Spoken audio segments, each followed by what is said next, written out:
Congo Esengo TV.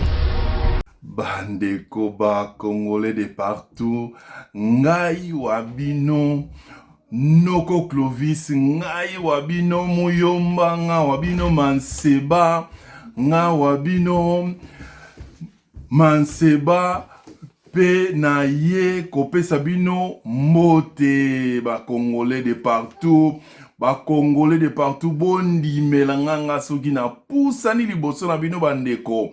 Na yaka bobele pona pesa bino ba information vraie kasi na lingala brite bandeko. Botu nanga nini bandeko. Botika pena seka tandambo po biso pe to seka kala ba Congolais. Pa.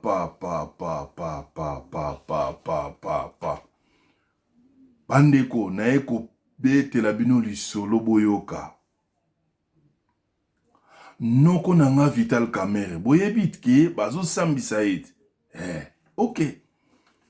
Boyoka ka biso na biso ba Congolais po etali bato mosusu te biso ba Congolais Noko Vital Kamerhe obino moyebi ka noko nanga. Noko Vital Kamerhe na plaidoirie à lelo boyoka procureur Masolo alobi ke non Vital Kamerhe azo mérité ba sanction oyo ya 20 ans ya ba travaux forcés bandeko. Et puis 10 ans ya déchéance ya ba droit ya ko exercer ba fonction politique na mboka na biso Congo démocratique bandeko. Iza matata nga na lobaki na longa bozoye banga noko na bino na lobaye ni na bayeke soki bakangi ye na mbeba na baki bongo soki bakangi na mbeba bakokota ye na ndenge ke abeta so musala ya politique te abeta nde nettoyage sikoyo bomoni ke ba noko na nga balandika makambo nga noko na bango ndoko na bisa nga na noko ya Congo démocratique ke abeta kayu ya nettoyage et osala biso pe bien ke on nini tozo leka moi selfie oh noko na biso Vital Kamerhe azo beta nettoyage na lobaki yango bolandela ba video na nga nyonso to na sala à propos ya makambo ya Vital Kamerhe, à propos ya procès à 100 jours bandeko. Bokomona ke ngai na lobaki ngai noko na mino na lobaki soki ete ba kangie na mbeba soki ke balakisi noir sur blanc ke noko Vital Kamerhe aza na mbeba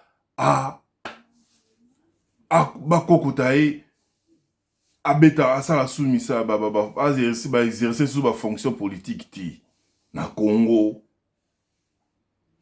Bon. Voilà lelo. Noko nanga procureur partie civile bango wana bani pardon ministère public bandeko. Ba prévoir pour na yende mbano wana.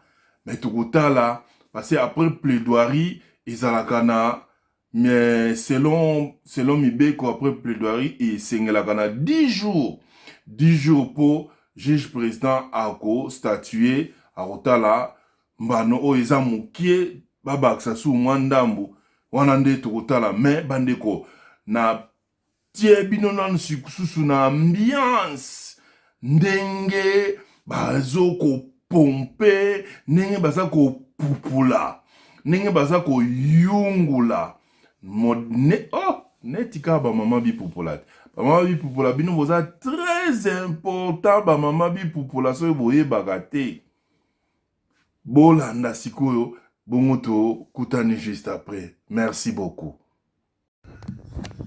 Mais pas ici, pas le détournement. Le détournement, c'est pas trouver au bénéfice d'un tiers. Ici, l'argent va chez un tiers. Mais curieusement, nous constatons des mouvements suspects tout autour de cette famille biologique, vous avez entendu les gens, vous verrez les pièces, vous les avez, de mouvements d'argent. Des gens qui avaient 28 000 dollars au 31 mars 2018. Tout d'un coup se retrouvent tous autour de 400 000, 500 000, 800 000. Tout ça c'est curieux, toujours au moment où le premier paiement a eu lieu. C'est curieux. Et plus tard, parce qu'on garde toujours le meilleur pour la queue. Et en même temps, comme disait le latin ou de Wenenu, c'est avec la fin, je laisse le plaisir à mon estimé confrère plus tard de revenir sur une pièce capitale qui montre cette intention. Et vous avez tout autour de la famille biologique, Mafaro, tout agent de la SONAS qui se retrouve en train d'acheter des immeubles à la banque publique à 1 120 000 dollars, d'acheter des maisons à 600 000 dollars, à la même période, c'est-à-dire avril-mai 2019. Il y a un enrichissement qui ne s'explique pas. On vous dit non, ce sont des réserves, ce sont des économies. Mais on n'indique pas l'origine de ces économies.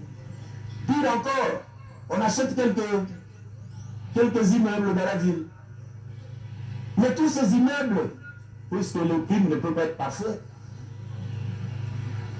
ont connu un seul monsieur comme chargé de démarches administratives.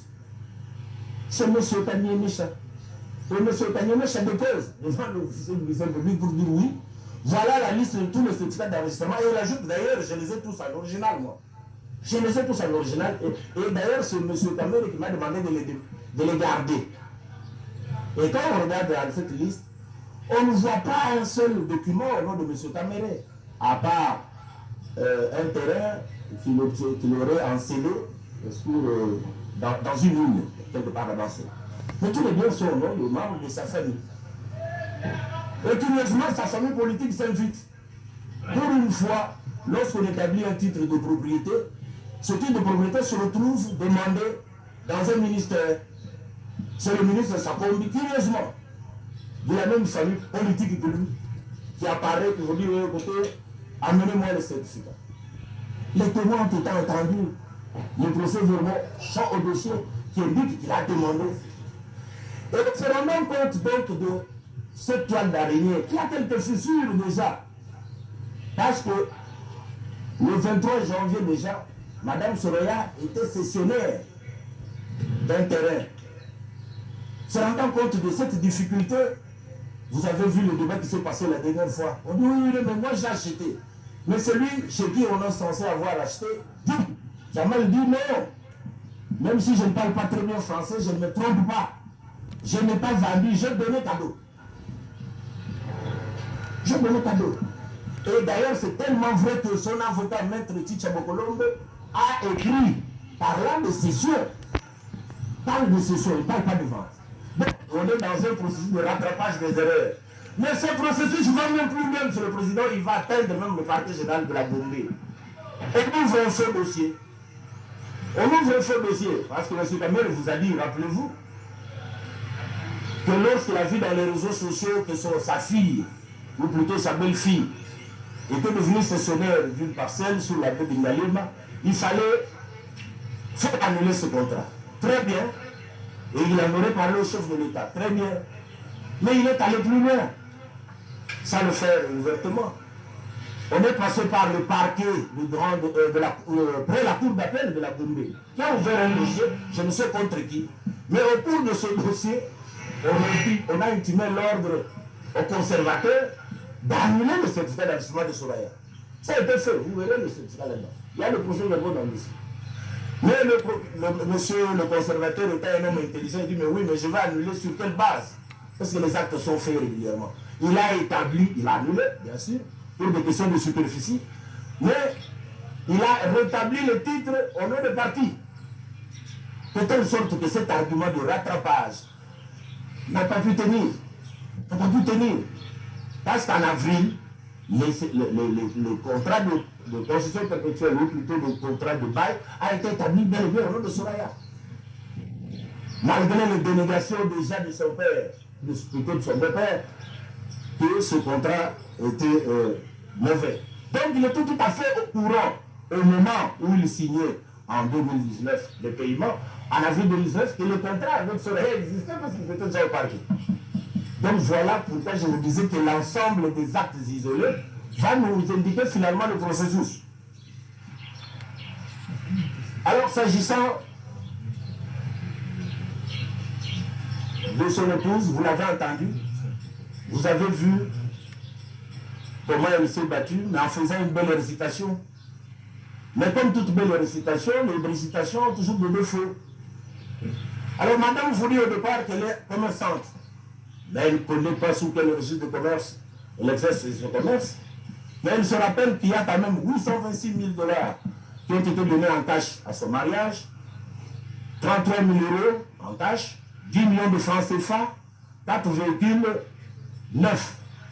Et tout d'un coup, cet argent qui est donné au mois de février, parce que c'est un mariage public, en tout cas, qui a connu une grande publicité, mais cet argent ne se retrouve sur le compte qu'une seule fraction au mois d'avril, exactement après le 8 avril, c'est-à-dire après le paiement de la première tranche de 14 millions donnés à Samigo. C'est des coïncidences. Le Saint-Esprit agit. C'est possible. Il peut agir que les gens d'une famille aient de l'argent tous presque au même moment, achètent leur bien presque tous au moment. Mais le Saint-Esprit agit. Mais le Saint-Esprit agit dans le bien. Il n'agit pas de cette manière-là. Parce que le directeur de cabinet, tout puissant qu'il est, il a un salaire connu. Il a un salaire connu. Ce salaire, on peut le retracer. On peut le retracer. Et il est incapable, ce salaire-là, d'acheter ce bien-là dans une année. C'est impossible. C'est impossible. Encore que je ne veux pas aller plus loin parce que le code de l'éthique interdit d'ailleurs aux agents publics et à leurs épouses, même par personne interposée, de faire le commerce. Et donc, cette voie-là n'est pas la meilleure de toutes les manières. Voilà comment cela se passe. Et au-delà, il y a M. Mouima. M. Mouima. Malgré l'article 6 du contrat qu'ils invoquent eux-mêmes, mais qu'ils ont mal lu. Puisque ce contrat, l'article 6 parle du titulaire du marché. Dans l'entendement des autres, dans la République, tout à l'heure, vous nous disiez, oui, mais c'est plutôt le gouvernement congolais qui doit payer les taxes, la douane. Elle dit non, non. Le mot titulaire dans le droit de marché public infère d'abord au soumissionnaire dont l'offre a été acceptée, c'est-à-dire à la personne qui a obtenu le marché public. Ça ne peut pas être l'État. Et donc, il y a comme une sorte d'entente, je ne dirais pas préalable, mais d'entente commune. C'est ce que la jurisprudence d'ailleurs exige. D'entente commune pour que l'argent de l'État atterrisse dans les bonnes mains et ne fasse pas ce qu'il doit faire. Mais maintenant, on va vous donner un dernier argument. On dit, oui, mais il y a 211 maisons.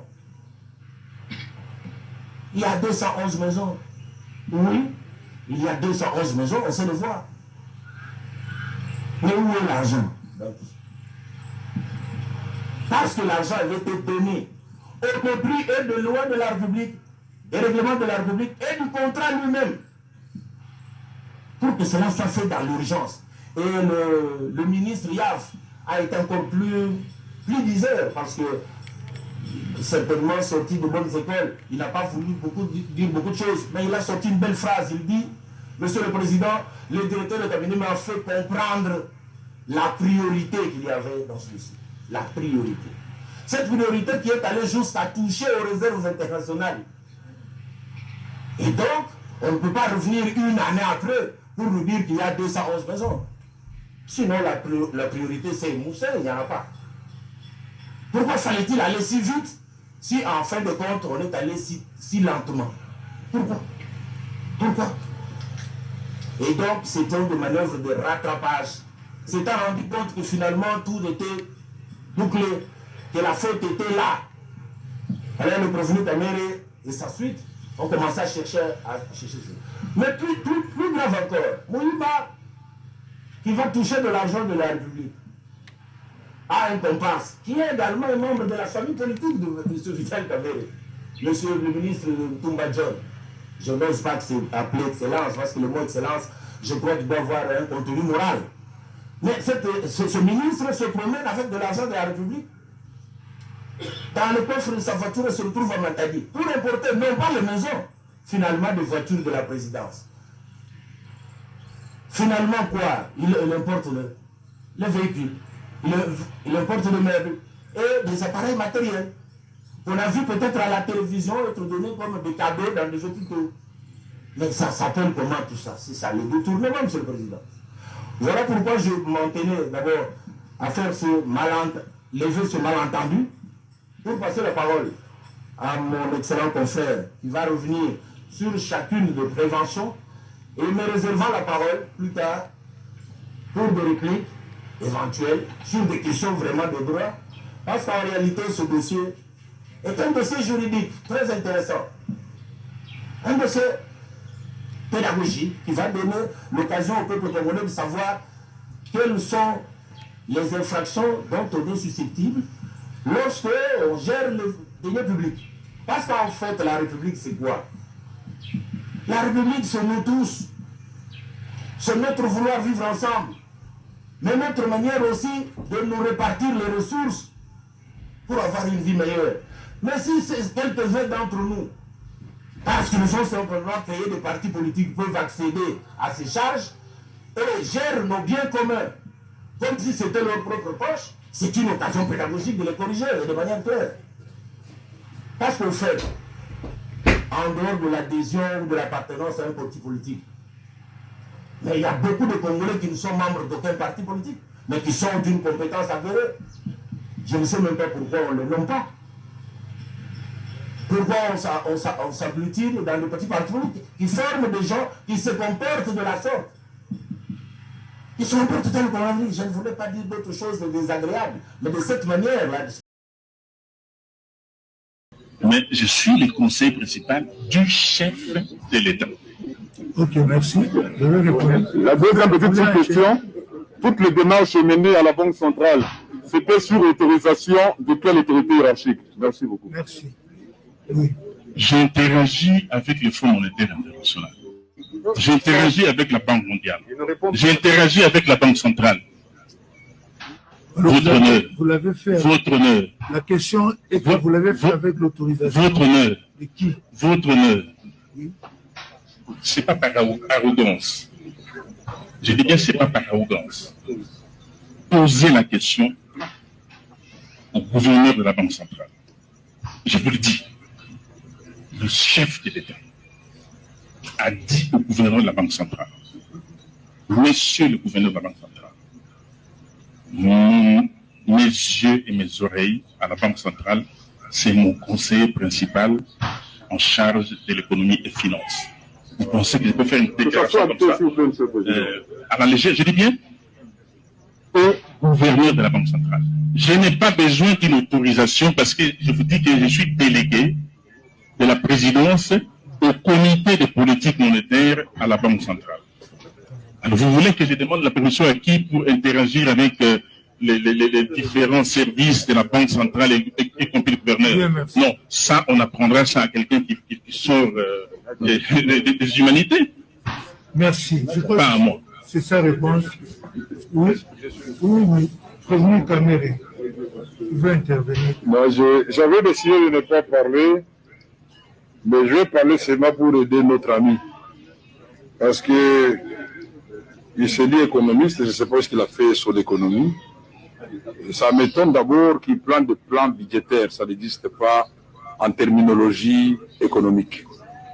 Il y a la loi financière qui représente le budget, c'est une loi qui est votée à l'Assemblée nationale et qui s'impose à tout le monde dans la mesure des moyens de la République. Il y a le plan de trésorerie. Et ce n'est pas au niveau de la présidence qu'on fait ce plan de trésorerie, ni au niveau du conseiller principal du chef de l'État, c'est au niveau du Premier ministre de la République qui reçoit les ministres des Finances, les ministres du Budget, le gouverneur de la Banque centrale. Ça s'appelait à l'époque Troïka. Je suis étonné aujourd'hui d'apprendre que ces prérogatives-là, désormais, les yeux et les oreilles du président de la République, c'est le conseiller principal du chef de l'État. Il vend sincèrement une très mauvaise image du président de la République. nous avons déjà reçu au moins 4 courriers, je dis bien 4 courriers du Premier ministre qui fustigent ce genre d'électrons libres. Les gens confondent l'époque où ils étaient amis du président et frères parlant la même langue et le président de la République qui est devenu président de tout le monde. Ils confondent ça. Beaucoup d'électrons libres. Un conseil spécial des infrastructures qui convoque un ministre des Travaux publics. Le ministre me dit non, monsieur, sur le plan constitutionnel, j'ai mes prérogatives qui font que ce soit moi. Et je connais. Et je vais les renvoyer à l'ordonnance, puisque c'est pièce contre pièce. On ne vient pas ici pour raconter de belles phrases. Ici, nous avons le journal officiel, il ne va pas mettre. Il ordonne les dépenses du cabinet et surveille la comptabilité. Il assure la liaison entre les cabinets et toutes les institutions de la République. Personne d'autre. C'est exclusif du directeur des cabinets. Il édicte les règlements intérieurs du cabinet et exerce le pouvoir disciplinaire sur tous ses membres. Il statue par voie de décision. Je crois que monsieur oublie que le président statue par ordonnance, le Premier ministre par décret, le ministre par les arrêtés et le directeur du cabinet par décision. C'est légal. Mais on n'a pas dit quelque part le conseil spécial ou les conseils principaux ou les conseils tout court par je ne sais pas quelle décision ils prennent. Donc, quand monsieur dit, il parle de détournement de tripatouillage intellectuel du programme du chef de l'État, je voudrais que la greffière acte cela. 2. Je voudrais que monsieur Marcelo Bilomba, conseiller principal du chef de l'État, chargé des questions économiques et financières, puisse comprendre que son rôle, comme il a dit tout à l'heure, grand économiste avec beaucoup d'expérience, il a dit que c'est analyser toute information en vue d'orienter la décision du chef de l'État. Ça, c'est grave. C'est grave comme définition. Mais vos attributions, vous les avez dans le job description que je vous ai rappelé à plusieurs reprises. Et c'est à ce titre, M. Marcelin Bilomba, quand vous êtes de bonne humeur, on a une bonne collaboration, que vous avez menée de main de maître la commission qui avait travaillé sur la rémunération de la présidente de la République. Je ne me souviens pas un seul instant que vous sautiez le directeur de cabinet pour aller voir le président de la République. Vous me voyez, moi, quand il s'agissait de vos primes, vous me voyez, moi, quand il s'agissait de faire des réglages, jusqu'au moment où nous sommes mis d'accord et nous avons le barème. Et ce travail, vous l'avez bien fait. Moi, je crois qu'ici, nous sommes dans un exercice, votre honneur, c'est l'impression que j'ai, où il faut prendre des raccourcis. Si quelque part il y a une réunion qui s'est tenue pour dire bon, nous allons bouffer du caméré, mais que les gens sachent que ma vie, c'est Dieu qui me l'a dit. Et que l'on prenne ces raccourcis-là au lieu de vous faire passer du temps inutilement ici. Parce que je ne peux pas comprendre que le tribunal supporte quelqu'un qui a suivi le président de la République, lancé les travaux à l'échanger de Dimété, où il parle de construction de maisons. Quelqu'un qui connaît le principe de continuité des affaires de l'État. Il sait que ce prix-là avait été arrêté par appel d'offres, a dit le ministre Bitakour de développement rural, à son temps. Il voulait qu'on recommence le même travail qui avait été fait avant. Nous lui avons expliqué le mode de fonctionnement. Ce sont des absentéistes. La porte de la commission n'a jamais été fermée à personne. Monsieur a touché une fois ou deux fois la prime de la commission. Et quand ils sont entrés dans l'air, si je peux maintenant qualifier ça de complot, il s'est retiré. Mais l'argent qu'il avait touché là, puisqu'il s'était rendu trop tôt vers le mois de février que c'était du tripatouillage. Mais il est nommé dans la commission, il touche quand même les 5% retenus pour le suivi des travaux et n'avoir rien fait. Ça, c'est très grave. Vous touchez l'argent de l'État et vous n'avez rien fait. Même si c'est 1 mois, même si c'est 2 mois, ça s'appelle détournement de deniers publics. Puisque la contrepartie, c'est la prestation. Et là, je ne suis pas en train de blaguer, puisque nous devons aller jusqu'au bout avec ce dossier. Parce que les gens, j'ai l'impression qu'ils se sont réunis, il croit avoir fait affaire à un morceau facile. J'ai une documentation bien musclée, monsieur. Moi, je ne m'en vante pas, mais s'il y a quelqu'un qui peut voir le président à tout moment, c'est bien son directeur de cabinet. Mais je ne voulais pas m'en vanter ici. Je préfère assumer moi-même. C'est comme ça que je vous ai dit, votre honneur, je ne exhiberai pas en public ici les annotations du président de la République. Je préfère rester à Makala, mais sauver le prestige de la fonction suprême de l'État congolais. Donc, je ne peux pas venir ici pour commencer à dire, moi c'est ici, moi c'est là. Non. Laissez les gens vous apprécier, expérimenter en ceci ou en cela. Mais je peux lui poser la question, la seule question que je vais lui poser, c'est celle-là. En une année et demie d'existence, puisqu'il est conseiller principal du chef de l'État, chargé des questions économiques et financières, et parce qu'il est tellement soucieux que les choses marchent très bien, je lui ai envoyé au total plus d'une cinquantaine de dossiers. Je ne veux pas qu'il me réponde sur ça, mais qu'il me dise combien de notes techniques a-t-il produites pour orienter l'action, attendez d'abord. pour recadrer. Je m'excuse, votre honneur. Attendez, mais il y a une attitude bizarre que vous affichez. Là derrière, là-bas. Non, c'est pas vous. Ah d'accord, je m'excuse. C'est pas vous, c'est le collectif des conseils de Jamal. Vous affichez une attitude, franchement, qui n'est pas digne. Votre honneur, la seule question que je veux poser à mon frère et collègue Bilomba du cabinet, indépendamment du fait que je lui ai dit, puisque moi je n'aime pas les inventions, je suis les la seule question est de savoir en une année et demie combien de notes techniques a-t-il produites en rapport avec son secteur. C'est-à-dire, nous sommes maintenant là.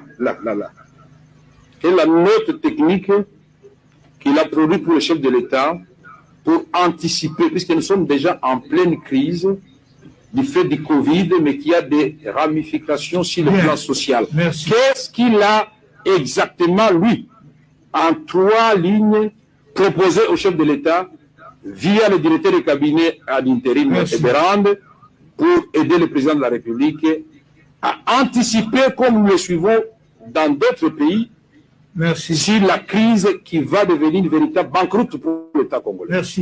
Merci. Je voudrais que... Votre honneur. Attendez, suivez d'abord. Je voudrais que dans votre intervention, parce que je crois que vous allez le faire une fois pour toutes, dans votre intervention, que vous réagissiez par rapport à ce que le président Kamel a dit, et vous terminez par donner une réponse à sa question. Merci, votre honneur. Je suis diplômé de l'Université de Genève. On me dit qu'il a étudié où? Je suis économiste et mathématicien. Alors, dire qu'il a étudié où? On appelle ça des taquineries. Je ne réponds pas à ça. Je suis diplômé d'une université où on ne paye pas pour avoir un diplôme. J'ai produit, depuis le début, pas moins de 50 notes techniques par semaine. Vous pouvez demander, actez ça. Je produis pas moins de 50 notes techniques par semaine. Donc, le directeur de cabinet, il était distrait. Il ne se rendait pas compte que les collèges ECOFIN fonctionnaient. Il pense m'énerver, mais non, au contraire. Il était distrait. Il était distrait par un projet qui emménisait les réserves internationales. Au lieu de s'atteler au travail du cabinet. Maintenant, par rapport à ce que je fais, je peux dire beaucoup de choses. Vous avez tous suivi le plan national multisectoriel de la riposte à la Covid-19, au ministère du Plan. Nous y étions avec d'autres collègues et vous avez suivi cette production de la haute facture. Je vous ai dit, il y a 3 semaines, on était avec le Premier ministre, le ministre des Finances, le gouverneur de la Banque centrale, devant le chef de l'État. Et nous avons parlé de comment sortir de la crise et comment prévoir les mois à venir. On a fait beaucoup de productions, pas plus tard qu'il y a 2 jours. Pas plus tard qu'il y a 2 jours, on venait de conférer avec le chef de l'État et d'autres collègues de la Task Force, parce que je suis membre de la Task Force. Bon. Bien, merci, parce que là n'est pas la... Là n'est pas le propos. Les propos, c'est les problèmes de 100 jours, notamment les maisons préfabriquées. Merci, ok, merci. Voilà, et je vous ai donné on peut s'arrêter là. Merci beaucoup.